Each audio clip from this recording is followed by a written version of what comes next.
Day 11 of 49ers Intel, the final practice before the joint practices against the Raiders, which, this is a big landmark coming up on Thursday and Friday in Las Vegas. For months, the 49ers have been working against themselves. Gets tiring after a while to line up against the same guys, the same colors, red, gold, and white, over and over and over again. So ultimately, what these joint practices coming up against the Raiders signify is a chance to move closer to the regular season. You're getting closer to normalcy, to where you play football against somebody wearing different colors, to where you actually get to hit somebody and take them to the ground. Now, the 49ers and the Raiders won't be doing that. There won't be live tackling, but there might be a fight or two. There's going to be a little bit more intensity than you have at normal practices because over the months, you've just been going against the same guys over and over and over again. And it is difficult to maintain the level of juice that you need to maintain to be a very, very sharpened football team entering the regular season, just doing that in perpetuity. So 49ers Raiders on Thursday, but first we have to talk about day 11. 49ers still playing against the 49ers at practice on this Tuesday. Tomorrow we fly out to Vegas, and then Thursday we're going to be out there at 8:30 a.m. It's going to be nice and toasty. I've got a preview coming up on The Athletic of the 49ers Raiders joint practices tomorrow morning, so be sure to check that out. Of course, I will also be in position to do a video about that, so hit the subscribe button if you haven't yet. Today we're going to talk about what happened at practice Tuesday. And Tuesday, well, it was a day highlighted or low-lighted, depending on your point of view, by drops. And probably if you're the 49ers defense, you don't like the fact that drops hurt the offense either. You'd rather have some pass breakups forcing the incompletions. But today it was just a drop fest for the 49ers offense. So maybe they are ready to refocus on an opponent, because this hasn't been an issue over camp. It hadn't been an issue until today, but 6 drops for the 49ers. I can take you through the drops today.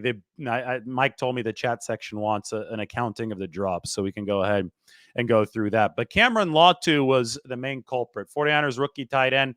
I mean, he talked about, and both he and Braden Willis talked about just being in the ocean swimming right now, overwhelmed with new playbook knowledge. I mean, they're at the NFL level for the first time, and it is not an easy acclimation process for rookies. George Kittle himself, I wonder if they took this language from George Kittle, because George Kittle said a couple of weeks ago when he was a rookie, he was out in the Pacific Ocean without a life raft. It took him a long, long time in his mind. In outsiders' minds, it didn't take a long time at all. The 49ers traded Vance McDonald before the season started and made George Kittle their starter. But in George Kittle's mind, it took him a while to grab a hold of the boat and pull himself up and not be fighting that sinking feeling as a rookie, because you're just flooded with new information. Both Cam Latu and Braden Willis, the 49ers rookie tight ends picked in the 3rd and the 7th rounds respectively, have talked about the challenge of being flooded with a Shanahan playbook as a rookie at the NFL level. To me, it looks like stuff is still moving really fast for Cameron Latu, because the 2 drops today, one throw wasn't quite perfect. That was the one from Trey Lance. It was a deep out, but it was good enough. It was at a spot where Cam Latu needs to make the catch. He had to rise up a little bit to try to make that reception. He did. He's a big guy. And then he just clanged off of his body, and it was incomplete. Then Cam Latu had a drop from Brock Purdy a little bit later in practice. This one was worse. This one was a clear completion. It should have been an easy completion, and Latu couldn't hang on to it. Looked like he was thinking about other stuff. And if you're not fully immersed, well, he's immersed in the playbook, but if you're not fully familiar with it yet, that kind of stuff can happen. That being said, Braden Willis has looked better so far. It looks like Braden Willis isn't sped up. I mean, he had one of the big receptions of 49ers camp the other day when Sam Darnold rolled to the right, ripped one way downfield, and Willis found himself behind the defense, and he was able to run it in for, I don't know if it was a touchdown, because it's tricky in these 11-on-11 periods. Sometimes the end zone has a goalpost there, so they don't really run all the way downfield. Anyway, it was a huge gain for Braden Willis. He hung on to the football. I can't think of all too many drops from Willis. There might have been one so far this training camp, but there have been a handful for Cameron Latu, including 2 at practice today. I'm going through my log. Where were the other drops? There was one for Chris Conley. That also hurt Trey Lance. So Lance was hurt by 2 drops. He finished 4 of 8. One from Chris Conley, veteran receiver. One from Cameron Latu, the rookie. 2 drops also for Brock Purdy, I believe. One for sure from Cam Latu I have here on my log. I can't immediately find the other one, so we'll just call it 1 drop for now until I reconcile that. Definitely at least 2 for Sam Darnold. You had one from Brandon Ayuk. Brandon Ayuk dropped one early from Trey Lance. Okay, yeah. So Trey Lance actually hurt by 3 drops today. Purdy by 1. The one to Cam Latu that I talked about, easy throw and catch, or should have been. Trey Lance, his first throw was he stepped up in the pocket. He had Brandon Ayuk about 15 to 20 yards downfield, crossing over the formation.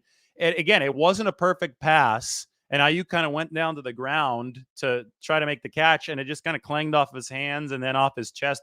It was one where I'm sure if Brandon Ayuk were talking about it, he'd say, I should have that ball. Brandon Ayuk has made so many catches during this training camp alone that have had a degree of difficulty 3x of the one that he couldn't bring in from Trey Lance. That's why I called it a drop. So 3 drops on Trey Lance passes. Ayuk once, Chris Conley once, Cam Latu once, Cam Latu once on Brock Purdy, and then 2 drops of Sam Darnold's passes. One was Ronnie Bell. That wasn't good for the 49ers. The Ronnie Bell drop was later in the session, and it was like, oh man, this is happening again. The 49ers just can't hold on to the football. And the second drop was on my other page of notes here, which I will find soon enough. I had to go to the back. I have it all written on Twitter, so I have to do a little bit better job finding it for you.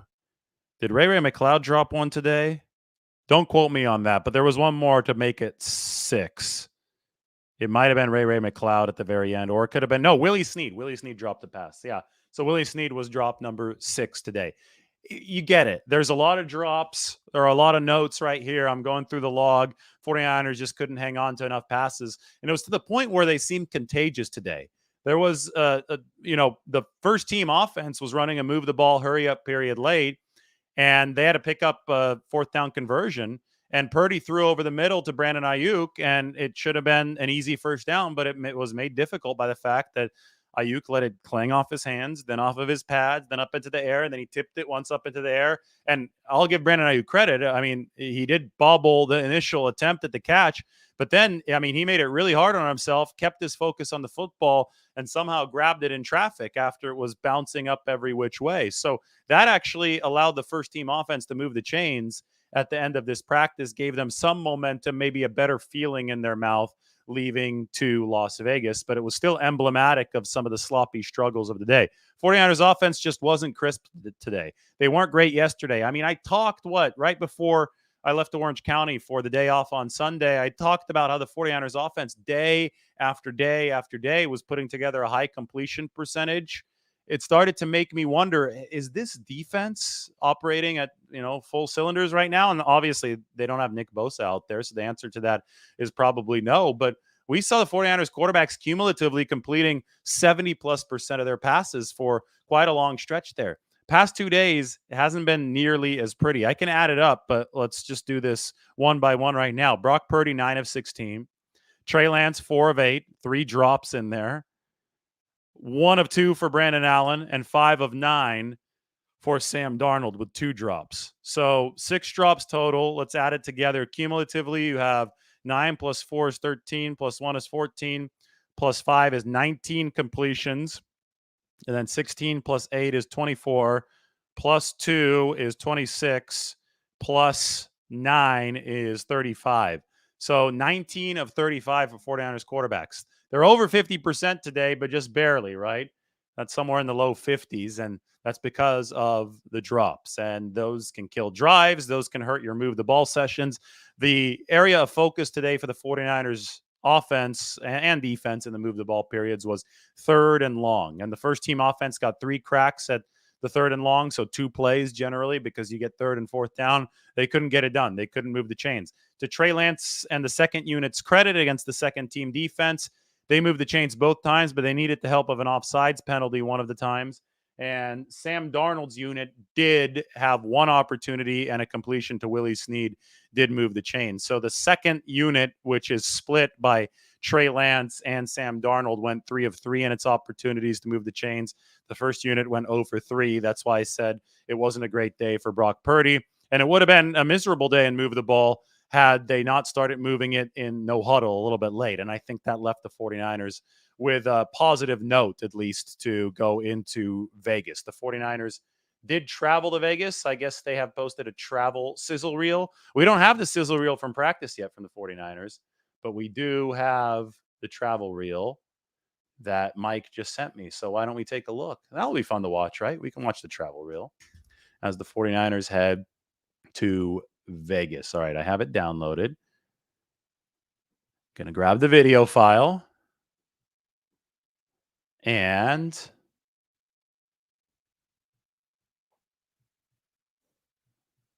drum roll, please.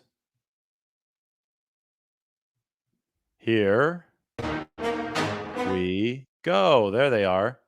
49ers boarding the buses. I think we glimpsed at Fred Warner, Charvarius Ward there briefly. That's actually Warner. Christian McCaffrey, George Kittle, Talanoa Hufanga. Is that Deebo Samuel? I can't tell. It's a little too small on my screen here. You make that a bit bigger. That's Trent Williams. He's unmistakable. United. They like flying the 49ers around. I know that Jets have been a theme of today. As I was trying to do that, I did that. I successfully executed my post-practice breakdown, but planes were landing over Levi Stadium today as that happened. Instead of a sizzle reel for now, and, stay tuned. We're going to be on air for a little while here. Maybe the 49ers sizzle reel will drop while we're there, but we can put some of my own footage onto the show in cinematic mode. This is beautiful. I just parked by the DBs, tossed on the cinematic mode. There you got Mooney Ward, Talanoa Hufanga, Diamador Lenore, working with Daniel Bullocks, the 49ers DB coach. There's Tashawn Gibson Sr. Some talent in that room for the 49ers. I mean, Tashawn Gibson last year was the best tackling safety in football, lowest missed tackle rate. And he also had 5 interceptions to lead the 49ers. And this guy right there, Talanoa Hufanga, was a first-team All-Pro. Charvarius Ward right here, he wants to be a first-team All-Pro or at least a second-team All-Pro. That's his goal for this season. I think he's a top 10 corner already. And then you've got the upstart Diamador Lenore, not on the screen. First, we'll take a look at Tashawn Gibson running through the drills, but he's the elder statesman, age 32. I mean, this 49ers team, it's silly, really. They are loaded with talent. And this camera is loaded with talent, too. I mean, the fact that an iPhone can do this in cinematic mode, that impresses me. There's Diamador Lenore. He didn't give up a passer rating, an opposing passer rating over 50 throughout the entire playoffs. That included the game against Philadelphia. I mean, he struggled earlier on, but Lenore turned into a stud down the stretch. Just like this guy, Talanoa Hufanga. He was a stud from start to finish last year. I still remember week 1 against the Bears. Hufanga, just a missile firing through that line of scrimmage. He really popped early in the season. He had, some recognition struggles, went through a little bit of a slump around midseason, but Hufanga also finished strong. 4 interceptions for him last year. So the instincts on this guy are real. Next drill with Daniel Bullocks ends this video. One more pan over to see Mooney Ward and Tashawn Gibson. So anyway, we went through the main point today. The drops were a big issue, and the 49ers are going to have to fix these heading to Vegas. Now, again, they weren't and hadn't been an issue entering this practice. This is not a trend. Sometimes you're just in the dog days of summer and you lose a little bit of focus, and something like a drop can become much more and more common. And I think that's what you chalk it up to. Now, if this becomes a recurring issue, practice after practice, carries into games, well, if you're the 49ers, then that is a problem. But right now, I wouldn't overreact to the drop issues that they had in practice today. Sam Darnold threw his first interception of training camp. He had come close to throwing an interception before, but Demetrius Flanagan-Foles had dropped it the day prior. The first INT for Sam Darnold of this camp also happened to be Jair Brown's first interception of training camp. Both of these players have been part of numerous interceptions prior to this camp. Jair Brown only player in college football who was eligible for this past draft who had reached 10 interceptions over the past 2 seasons. He did that for Penn State. So this guy was an interception machine in college. And unfortunately, Sam Darnold was an interception machine for the New York Jets and then early on in his time for the Carolina Panthers. But Darnold knocked the interception rate down to better than league average over his 6 games with Carolina last year. The 49ers obviously like that.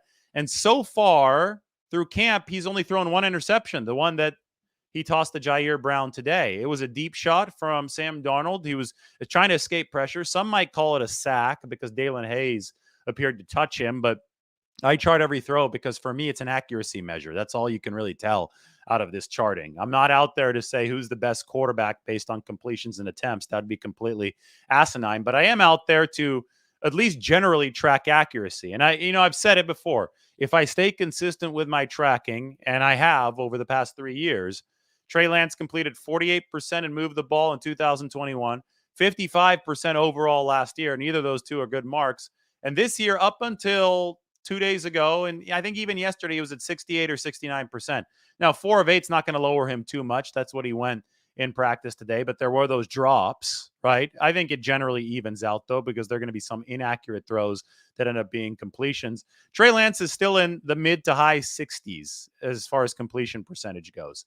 And that still is good. And it's still way better than anything in the past. So I think the numbers do help corroborate the eye test, which is this guy has better mechanics and he has better accuracy. Anyway, Sam Darnold, my main question for him was, can he avoid these interceptions? Today wasn't a boneheaded pick by any stretch of the imagination. He was rolling away from pressure. He took a shot downfield, and Jair Brown made a nice play on it. Ray McLeod was the intended receiver. You tip your cap, you move on. But it's noteworthy because we were waiting for Darnold to throw his first pick, and we were waiting for Jair Brown to get his first pick after he had intercepted 4 or 5 passes during OTAs. The 49ers are really, really excited about Jair Brown come these preseason games. He is built. He doesn't look like a rookie. And it was Charvarius Ward that was saying this guy's going to go mess some people up once actual games start. Once he can actually start bringing opposing offensive players, ball carriers down to the ground. So look out for that because it was really early in Jair Brown's developmental process. Like weeks after he had arrived after being picked in the 3rd round of the draft, that the 49ers were already talking about 3 safety sets. And I just showed you the DBs in that video. These guys right here. I mean, Tashawn Gibson and Talanoa Hufanga are 2 really damn good safeties. There's Tashawn Gibson. So you're not going to easily earn playing time next to these 2 players. Right? You really have to impress the coaching staff for them to think that, okay, he's worthy of being out there in a 3 safety set next to Tashawn Gibson and Talanoa Hufanga. It's just the way it is. I mean, they got such good safety play last year, the 49ers did, that you're going to have to earn your ticket onto the field. But it wasn't long into Jair Brown's tenure with the 49ers, and it was probably because he was intercepting all those passes in OTAs. They said, hey, this guy's going to get 3rd safety action for this team. And that's how Talanoa Hufanga's career began in 2021. Jimmy Ward and Jaquiski Tartt were the 49ers safeties, but Hufanga found his way out onto the field as the 3rd safety. That's what the 49ers are going to be looking to do with Jair Brown, who had his first interception of camp against Sam Darnold today. While we're on the topic of DBs, why don't we talk about a guy that was essentially a DB in college for BYU, made a position of his own in that defense, and plays like a DB now. Charlie Werner, 49ers tight end, was trying to run a seam route today. Fred Warner would have none of it. I mean, completely blanketed him. To me, it's just not fair when Warner gets to cover a tight end. He's quicker than these tight ends, and he's got the size to cover him because he's 6'3" or 6'4". It gets trickier when Warner has to cover receivers, but as you saw with CeeDee Lamb in Dallas last year, especially in the seam, Warner's got the length, Warner's got the burst, and he has the smarts to stay with him. Warner in coverage is just this sensational cheat code for the 49ers. And today, just watching the ease with which he covered Charlie Werner told me, boy, the 49ers are fortunate to have this guy. Drafted him in the 3rd round back in 2018, and he has developed into a consummate all-pro. It is really, really fun to watch Fred Warner And it's fun to watch Dre Greenlaw as well. I should put up my video. It's on my phone, so I don't have it right now. The linebackers hitting the sleds today, and I was up on KMBR today. We'll probably have this video a little bit later. They asked me about the 49ers linebackers. I'm watching the linebackers pound the sled today, and I get in really cool positions so I could, just feel the force there. I like to feel the speed, the power of the game. I'm going to be at practice. I'm going to give you guys a really good report on what happened at practice. I want to know the team inside and out. So I stand next to the defensive linemen when they punch the sleds, and then I stand next to the linebackers. And the linebackers, after they punch the sled, Johnny Holland, their position coach, is going to tell them to shuffle a couple feet or a couple yards to the left or to the right. So then they come right next to you, and they're coming right at you for a second. And I know that they're coming right at you, and then they see you too. They're not going to hit you. But still, when you've got a fully padded NFL linebacker coming straight at you, it could be like a whoa moment, right? Especially if you're out of practice for the first time. I think I've been doing this for 7 years with the Niners now, but it's definitely a new experience. It's much different than it is on TV. Anyway, I'm ready and I'm chilling for every single one of those linebackers as they hit the sled, and then they take 2 steps toward me, and then they cut away so they don't actually hit me. I'm never in danger or anything. It's just their path. Every single guy, it's just normal. It's normal. It's ho-hum. Even Fred Warner, and it's impressive. They're moving quickly. You could sense the power. But then when Dre Greenlaw hits his sled and he takes a couple steps toward you, you're like, whoa, whoa, whoa. There's a little bit more force coming my direction. Trey Greenlaw's just got a different level, right? There's a different level to the intimidation with Trey Greenlaw. And this is something the 49ers talk about a lot. I mean, in a very, very complimentary way. They have compared Trey Greenlaw to Mike Tyson. They say he looks like Mike. That's what Kyle Shanahan says. He kind of looks like Mike Tyson. But, mostly he just likes the way that Trey Greenlaw brings that intimidation factor to opposing offenses. And today I felt it on the field, which is really cool. Anyway, Warner gets to play with Dre Greenlaw, who's also great in coverage. Both of them are great in coverage, and that is the best linebacker tandem in the NFL. I mean, we got to do a special show just on these 2 linebackers. I mean, I've heard that the Titans are very impressed with Azeez Al-Shaair, to the point where somebody was saying, if on the Titans side, somebody that follows the Titans, like, this is the best, off-ball linebacker we've had in, X amount of years. This guy is amazing. I can't believe the 49ers, why'd they let him go? They're out of their minds. Well, the reason the 49ers let him go is because they can't pay him they can't justify that kind of expense when they have Fred Warner. They have Dre Greenlaw in front of him on the depth chart. That should make you appreciate just how deep this 49ers team is. Somebody leaves, the third linebacker leaves because the 49ers can't keep him with all the talent that they have flowing into the room. And another team takes the 49ers number 3 and says, oh my God, this is our best linebacker that we've had in years. Why did they let him go? That gives you an idea of the level of talent that the 49ers are dealing with, even at the relative margins of their roster. Not just with the A-list guys, but the third linebacker. Really good. And, you talk about the linebacker position. We could talk about that linebacker battle right now. To me, that's one of the most intriguing ones on this team, because I'm going to highlight the position group right here so it's easier on your eyes. I think they can only afford to take 5. If they take 6, yeah, I mean, it wouldn't be something that would revolutionize 53-man roster cutdowns. But if you look at the rest of the 49ers 53-man, it's crowded at every single position room. So the likelihood of taking 6 linebackers goes down just by virtue of that. Yeah, because if you take one more here, then you lose a spot for somebody elsewhere. So anyway, if they take 5 again this year, and you consider Fred Warner and Dre Greenlaw to be absolute locks, there are only 3 other spots left. And there are so many candidates for those 3 spots. I mean, Oren Burks is a special teams ace who is the de facto high floor number 3 linebacker. He's a veteran.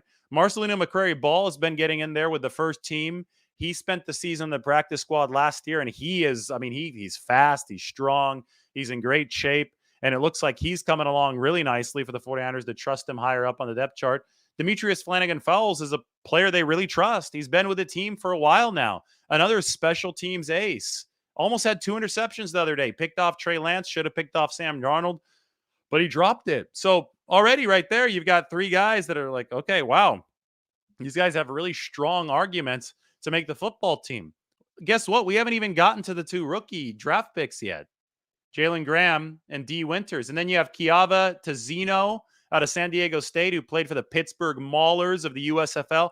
His co-linebacker, Tazino's co-linebacker, was Reuben Foster with the Pittsburgh Maulers, the former 49ers first-round draft pick. And, of course, another big-time special teams player for the 49ers, Curtis Robinson, out of Stanford. So this is just a loaded room. It's headlined by Warner and Greenlaw. But what the 49ers do with the surplus of running backs is going to be fascinating to me. You know, you could maybe trade Oren Burks. If opposing teams like the Titans are talking so highly about Azeez Al-Shire, and the reputation around the league is, oh my God, the 49ers have an embarrassment of riches. Anybody who comes through that system, their third, fourth, or fifth linebacker can be our first or second best linebacker. Well, then the 49ers can take that surplus and trade it. And Oren Burks is making $2.5 million this year against the cap. So that would be good for the 49ers salary cap. Somebody like McCrary Ball might develop enough hype to be traded somewhere else. 49ers have done this before. Remember Jonas Griffith in 2000, I believe it was 2021. It was 2 seasons ago. Jonas Griffith traded to the Denver Broncos for a 7th-round pick. And 7th-round picks are not nothing. Brock Purdy was a 7th-round pick. Braden Willis was a 7th-round pick. Juwan Jennings was a 7th-round pick. Hell, you might even be able to get a 6 occasionally. They're doing the same thing with Zane Gonzalez, right? The kicker alongside Jake Moody. Anyway, good players are currency. I know I've said that quarterbacks are currency before, but just good players are currency. So the 49ers have a lot of currency at the quarterback position. They might have some at running back, Kalon LeBourne doing some good stuff. They might have some at receiver, but I think they definitely have currency in the linebacker room. They might have some currency at D-line too.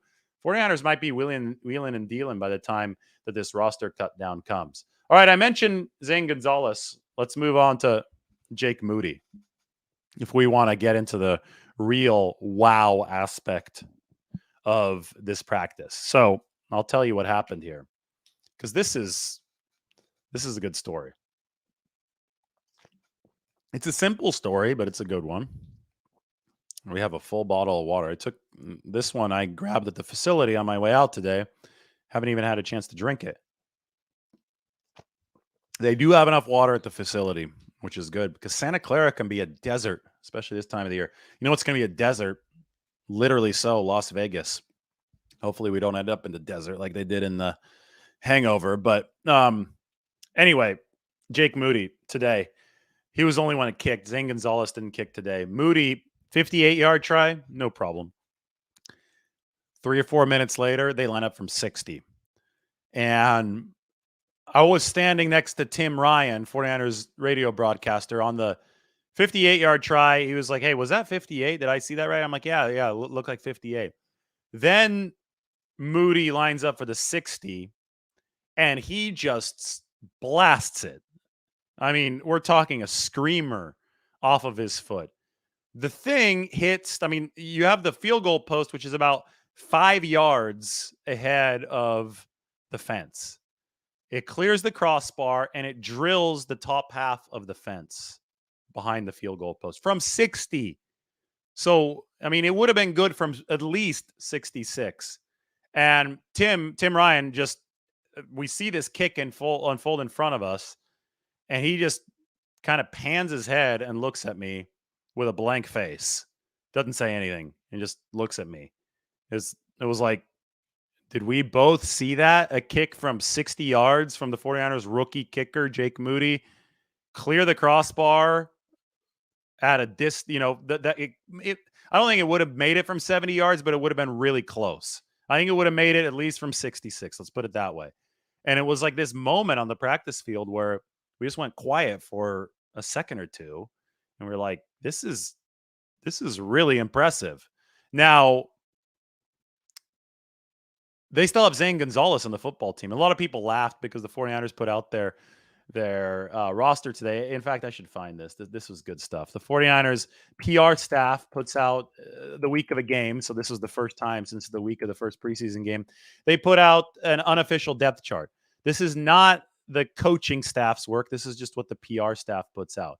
So the unofficial depth chart is out, and this made some waves simply because of the placement of one word. that 49ers fans obsessed a little bit over. So take a look.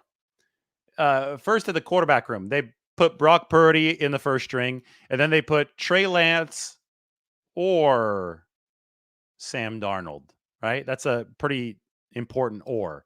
It means that the guy in the third column is just as high up in the estimation of this depth chart as the guy in the second column. So, no surprise there, right? The 49ers have equally split reps, either with the first team if Brock Purdy is out, or with the second team if Brock Purdy has practiced. They've equally split those reps between Sam Darnold and Trey Lance. Totally even. I think we're going to see an even split during the game on Sunday against the Raiders. Our Tim Kawakami works with me at The Athletic, said maybe it might be a little bit of a hint to suggest who's ahead in that QB2 competition when we look at who starts the game for the 49ers. Because Purdy almost certainly won't play, so it's either going to be Lance or Darnold. I think that right now they're on essentially equal footing. The determination is going to come at the end of the preseason, depending on who Kyle Shanahan thinks has a higher floor. It's more important. The floor, the height of the floor is more important than the height of the ceiling if you're determining a QB2. Anyway, that's what the or is there for at the quarterback position, because it is essentially even now. But there's another spot where we have an or right here. Kicker, Jake Moody or Zane Gonzalez. And everybody, this one caused some consternation. Like, oh, Moody's making all these 60-yarders and he's been really good. Why is that an or? Well, I mean, for all intents and purposes, this competition is ongoing, and it should be ongoing. That's not to say that Jake Moody's going to lose it, but the 49ers, again, they want as much optionality as possible, and they view good players as currency. A good kicker is currency. There could be a team, and there will be a team in all likelihood, that's going to be hungry for a good kicker around the roster cutdown deadline. So one day Gonzalez gets the kicks, and he's been making a lot of impressive kicks. He's drilled a 58-yarder during this training camp. The other day, Jake Moody gets the kicks. The 49ers obviously have a lot more invested in Jake Moody as far as the third-round draft pick. But Zane Gonzalez has been pushing him. That's good for the 49ers. And, even if the depth chart right here from the 49ers PR department lists the or, it's no reason to freak out. The 49ers want to maintain as much value as possible for Zane, which his performance so far, I think, has done a good job of doing that, because they want him to be a potential asset to sell at the time that the roster's cut down. You also never know when an injury can happen, right? And if an injury happens to Jake Moody, well, it's a good thing you have Zane Gonzalez on the team. But the 49ers have and are sitting in the very advantageous position of having a kicker who's doing well in Zane Gonzalez, whom they can potentially jettison, who has a good contract, a very favorable contract. He's got 1 year left at a really good rate, something a little bit less than $2 million. Teams will be willing to pay for that. It's going to be a thing. So the 49ers are just standing pat right now, letting the kicker competition go, letting that or be the operative word, and then watch them be able to part with some of these surplus players. And this is not just the kicking position, but other positions at the time that the cut down deadline is near, because somebody's going to want first dibs on a player like Zane Gonzalez. And then they could essentially manufacture a draft pick out of nothing, right? They got Gonzalez for a 7th-round pick swap. If you're able to part with him for a 6th-round pick, then you've made a profit. It's a good investment. And that's what the 49ers are working with their second kicker, who's technically still competing with Jake Moody. Interesting moment today at practice. So the 49ers were running those 3rd and long move the ball drills. The first team defense did really well. They obviously stuffed the offense. They prevented them from picking up a first down in 3 separate tries, 6 total plays, since you get 2 plays per try, 3rd and 4th down. The second team defense, though, didn't do as well. And Lance and Darnold both converted their opportunities, 3 total between those 2 quarterbacks. After the Chris Conley completion, that was from Trey Lance to move the chains, Steve Wilkes was just exasperated. He took his play sheet and was like, oh my God, they got us. I just thought that was a nice little insight into Steve Wilkes' competitive drive. It's not the first team out there. It's the second team defense. This guy, he's a, I mean, you could say he's a lifer at this point. He's been a coach for a while, and he's worked with a lot of teams, a lot of defenses. He's just as passionate when the twos are out there and the threes are out there as when the ones are out there, because he knows that you're probably going to need a sampling of guys from all of those units to make it through the marathon of an NFL season. So Steve just, I mean, he was visibly upset that they gave up a first down. The second team did. And that's one of those, you know, it's just one of those details that you have to pay attention to. One of those details that you note during training camp, because you're wondering, what's the 49ers defense going to look like? What kind of energy are they going to play with? Third defensive coordinator in this Kyle Shanahan regime. I mean, this is significant, right? Kyle Shanahan is hands off with the defense. He's got Wilks running it. He says that Wilks fits the culture. Well, I think that something like today, what we saw, shows that he does fit the culture. This guy really cares.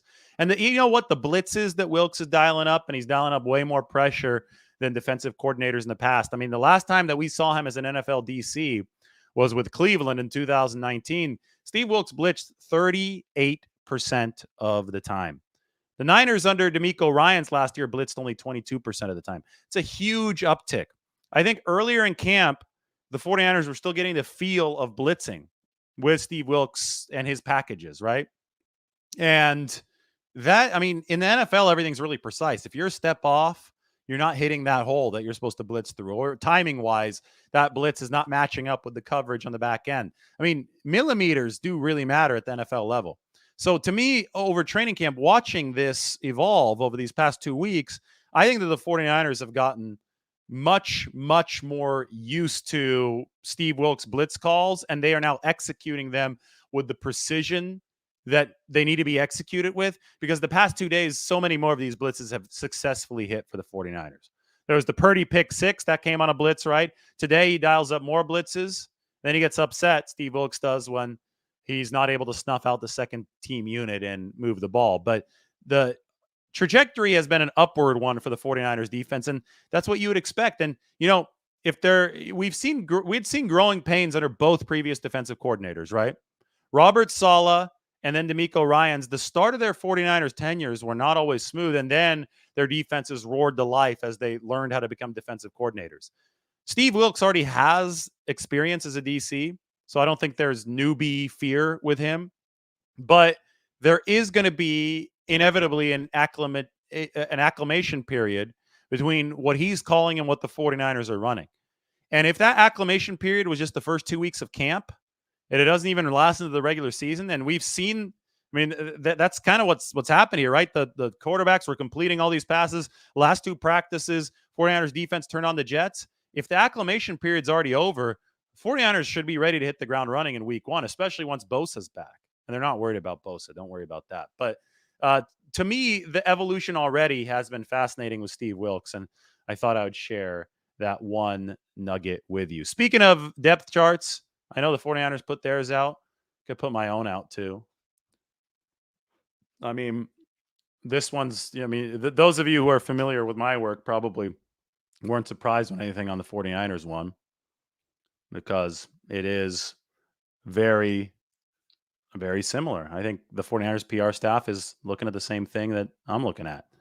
We're all at the same practices. So there's the 49ers depth chart for you. All right. So the 49ers flying to Vegas. They're there, I'm sure, at this point. They flew when it was still daylight. It's a 50-minute flight from San Jose down to Las Vegas International Airport. It's one of those that you sometimes it's a little windy when you're landing over there in the desert. But anyway, the 49ers will have tomorrow as probably kind of a walkthrough day, maybe just some meetings. They're not going to be practicing. Then it's going to get going on Thursday and Friday. And the one thing, I just talked about Bosa. The one thing that I think the 49ers have actually been missing while Nick Bosa has been out is a nice stiff test for Colton McKivitz, their new right tackle. In a perfect world, you'd like Colton McKivitz to go through the trial by fire in training camp, not on Sundays. And Nick Bosa gives people a trial by fire when he's out there, but he's not out there. So that could actually hurt the 49ers because McKivitz hasn't gotten the best, most quality challenge yet at 49ers camp. Well, that's why these joint practices might be particularly valuable. One thing that I'm really going to be watching is Max Crosby, all pro edge rusher. He's not as good as Bosa, but he's one of the best in the game working against Colton McKivitz because Max Crosby lines up about 95% of the time against right tackle. So this is going to be trial by fire for Colton McKivitz on Thursday and Friday. Going to be a lot of fun to watch. That's my big look ahead. I'm also excited to see Hunter Renfrow against Isaiah Oliver because we know that Jimmy Garoppolo, loves to work the slot. We know he's got a quick release, so he's going to be good against blitzes that Steve Wilks dials up, and you know that a lot of blitzes are going to be coming. So the way to beat the slot is a quick release. The way to beat the blitz is a quick release, generally to an inside receiver, right? The slot, because you can get that throw off quicker. Well, Hunter Renfrow, he's a 5'10" slot. Typical slot, came out of Clemson, was actually college teammates with players like Cleveland Farrell on the 49ers, Austin Bryant, won a national championship in Levi Stadium. All those guys did. They beat Alabama in January of 2019. But I think that Jimmy Garoppolo for the Raiders is going to be going after Renfrow if the 49ers are blitzing a lot. And I want to see what Isaiah Oliver does on the other end.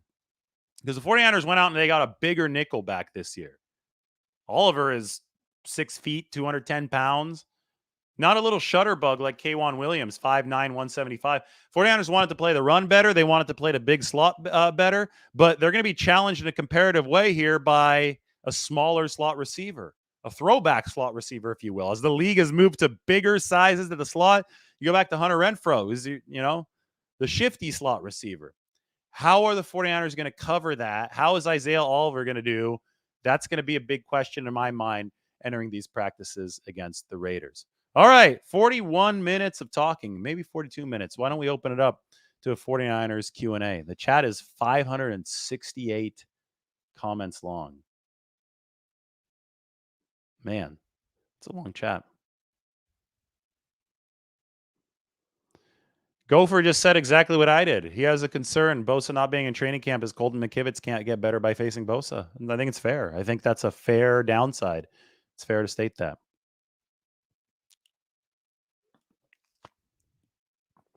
All I can tell you, because this is all I know, is that Drake Jackson didn't practice today. And some people did say that they saw him limping on Monday. So, yeah, he didn't practice. So I think you could put 2 and 2 together. There are signs of Deshaun Jameson every practice.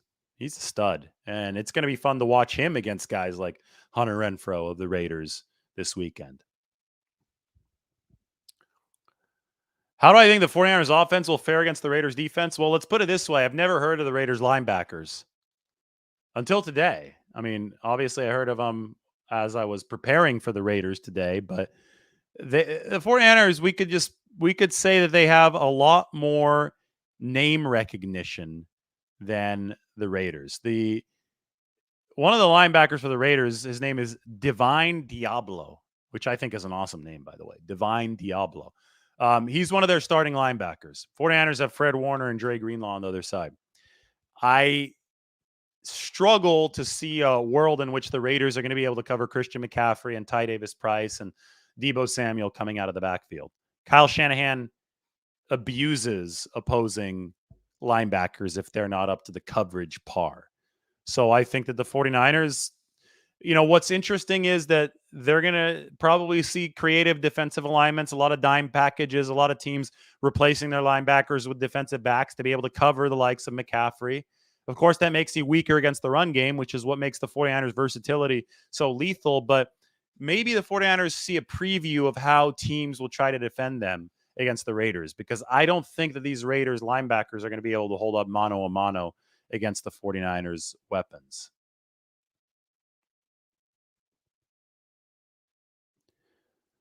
No, the unofficial depth chart, I don't think hints at anything. It's the PR staff is just doing what the PR staff does, and that's watch practice and make a depth chart. QB1 is Purdy. But QB1 probably won't play on Sunday. So QB2 is going to start, 2 or 3. And that's still a battle between Purdy and Darnold. Remember to like the video. How's Kalia Davis looked? He's been hurt. He's been out. Somebody right here, Michael Power said, remember to like the video.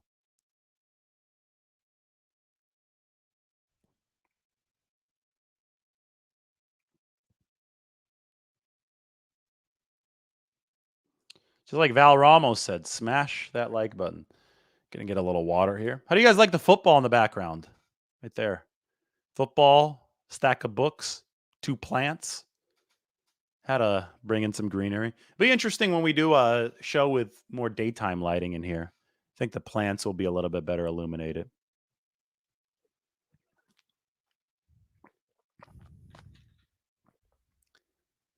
Josh Jacobs is not at camp for the Raiders. He's holding out just like Nick Bosa. As far as practice goes, it's going to be tough to gauge the run game because they're not going to be tackling live.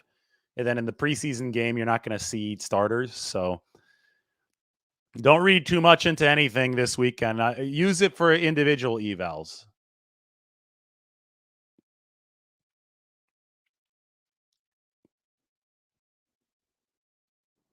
Well, it's supposed to be fuzzy. I'm supposed to be in focus.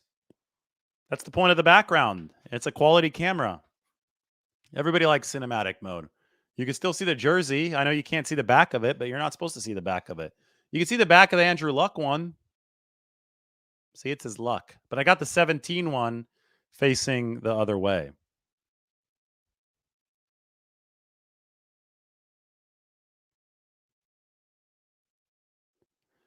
Thank you, Chris. I don't think that Purdy's going to get time in this first game, but he might get a couple drives. And he might get a whole half in the dress rehearsal, which is week 3. Yeah, I mean, I'm trying to get 1% better every day, and I hope that it's paying off. Appreciate you. You've been watching since last year, too. So thank you, Akshay.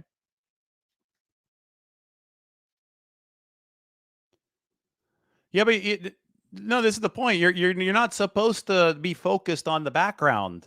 It's like blurred out on purpose. That's how like it's a big aperture camera. That's how it's supposed to work. You're supposed to focus on the speaker in this case, and the background is just there for mood. Because if everything is in focus, then it just doesn't look professional. That's the idea, at least. But yeah, it's not. Your eyes are working fine. You don't have to. You don't have to see the writing on the books. Just a stack of books. I'll show you the books one day. Not today, though. Thank you.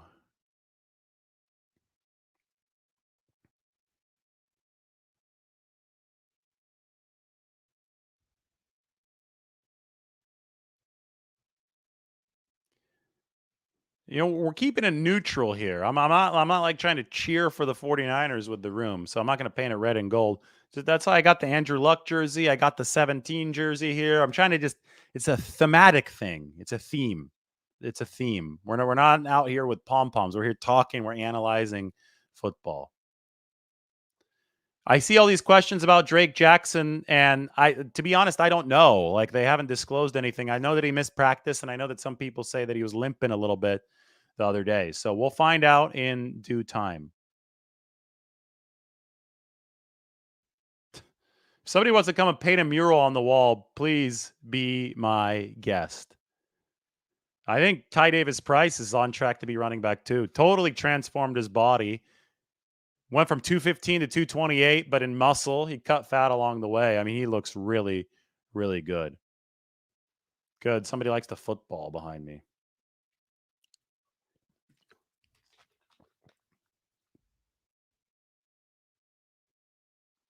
The running back room is going to be really good. It already does look good for the 49ers. I mean, it is the heartbeat of that offense, right? If you have to have versatile running backs in a Kyle Shanahan system that could catch the ball, that could run the ball, it gives you the formational versatility. It keeps the defense on its heels. It allows Kyle to run all the stuff that he wants to run. It opens up the whole playbook to have versatile backs.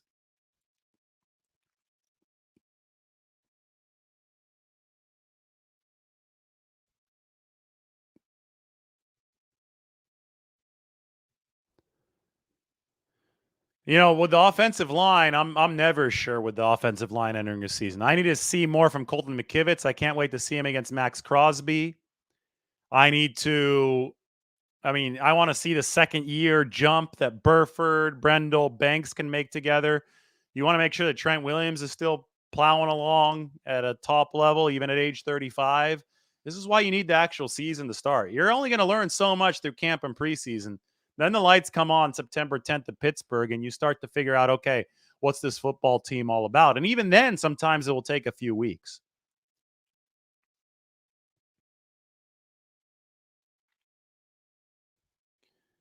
When do I predict Bosa to sign? It might go up until week 1. I'm not sure. I honestly am not sure.